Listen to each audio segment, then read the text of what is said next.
Hi, this is Kevin McSweeney, Portfolio Manager with CI Global Asset Management, talking to you about the CI High Income Fund performance for the third quarter of 2021. Consistent with what was happening in the broader markets over the third quarter, we saw positive returns among our securities, but at a significantly reduced pace from the first half of the year.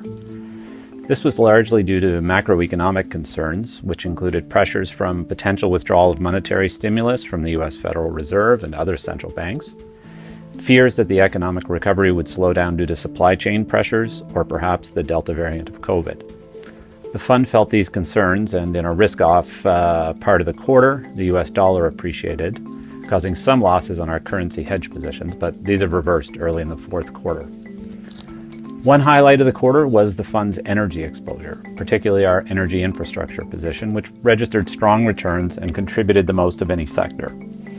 Over the quarter, as global energy prices headed higher, companies that transport energy like Cheniere Energy and Enbridge, as well as producers like Royal Dutch Shell, saw their share prices move upward alongside the commodity, and these holdings helped the fund's return. The fund's overweight position in financials was also accretive to the returns, and it also provided above-average dividend yields to support the fund's distribution. Industrial companies also rallied, with transport companies seeing stronger traffic and the fund benefiting from a takeout offer for Sydney Airport, in which we have a substantial position. Equity selection was strong overall, with 8 of 11 subsectors and each of our 4 largest investment sectors providing returns above benchmark. The fund's credit investments continued to generate attractive yields in line with expectations.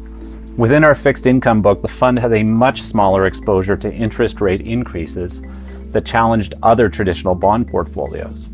And if expectations for interest rate increases are borne out by future developments, the fund should continue to be able to protect value more than many of its peers.